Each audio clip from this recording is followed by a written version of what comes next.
Hi, this is Ilene Smith with the Eating Disorder Resource Center, here today to talk to you about eating disorders, and particularly to talk to you about anorexia.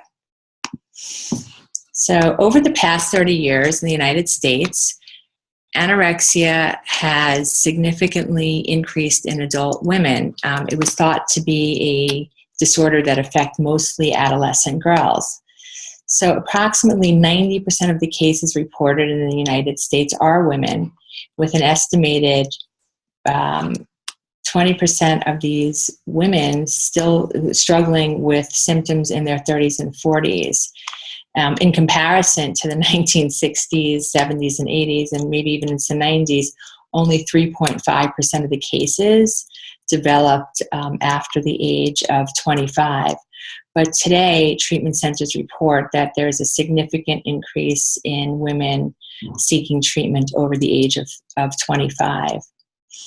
So the predominant clinical features of anorexia are restrictive calories, intense fear of gaining weight or becoming fat, and a significant distortion and dissatisfaction in body shape and size.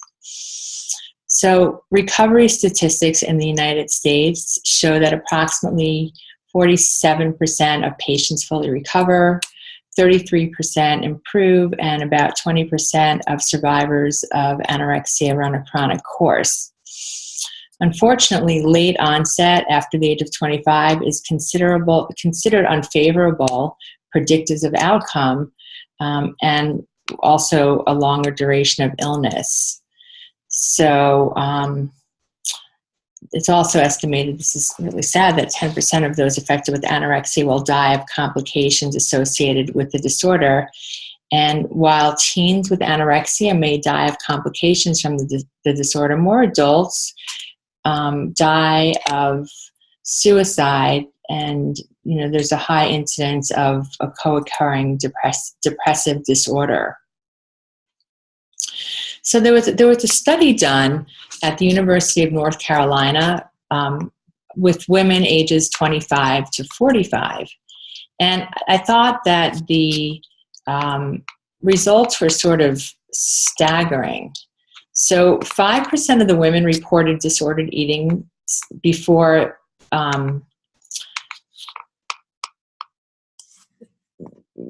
so I don't know how to say this. 5% of the women report disordered eating behaviors or symptoms consistent with eating disorders.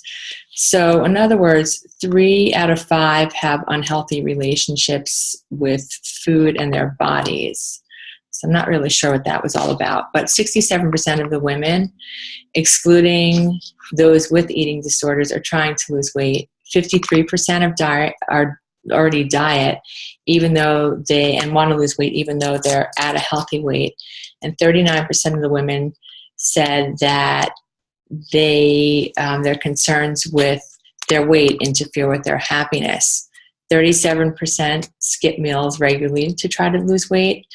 27 would be extremely upset if they gain 5 pounds, and 26% cut out food groups.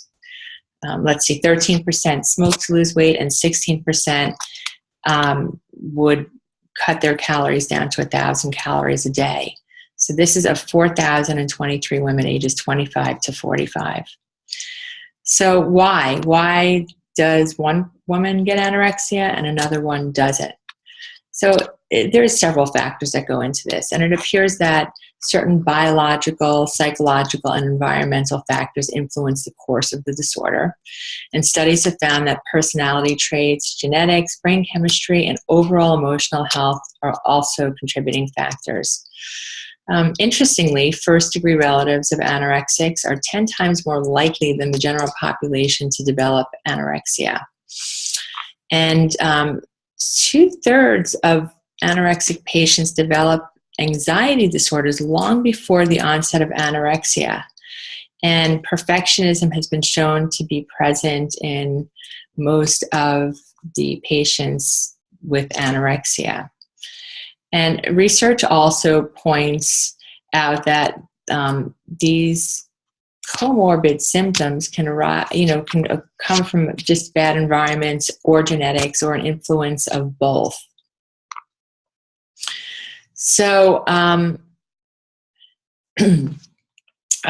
things that have been obvious to traits of anorexics is depression, loneliness, low self-esteem, anger, feelings of inadequacy, preoccupation with symmetry, are all fairly common.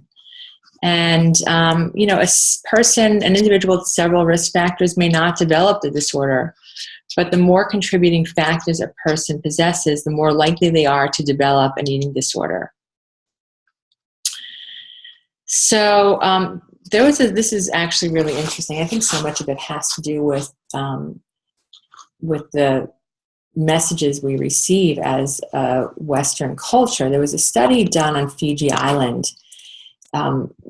where a bunch of sociologists went to Fiji before the introduction of television, and there was really no eating disorders.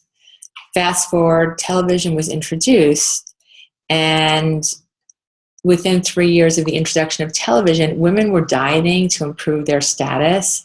11% even reported vomiting to achieve thinness. So I think that is always sort of an interesting study.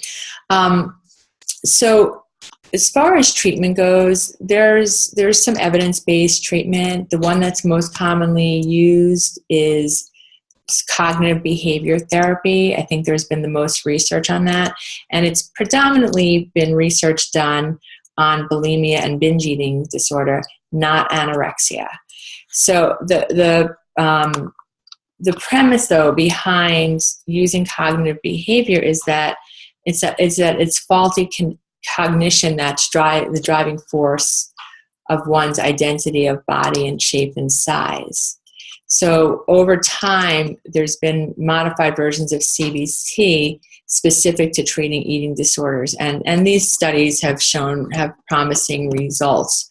One study concluded that the treatment is effective for 60% of outpatient patients with the disorder, and with a low rate of relapse. Another type of therapy is interpersonal therapy, and this is often used in conjunction with cognitive behavior therapy to address the interpersonal changes.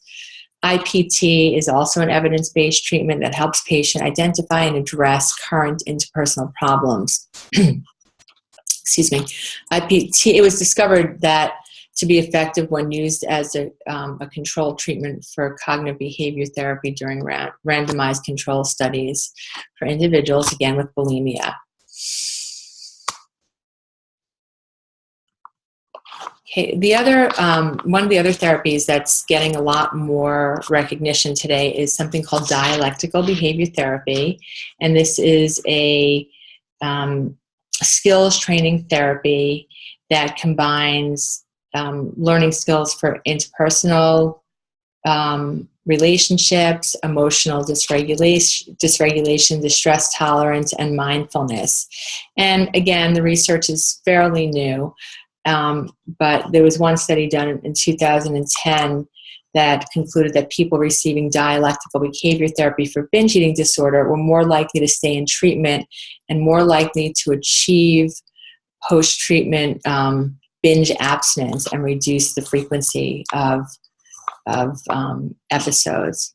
So, but at the end of the day, most of the research, as I said earlier, has been done on bulimia and binge eating disorder, and been applied to treatment of anorexia and bulimia.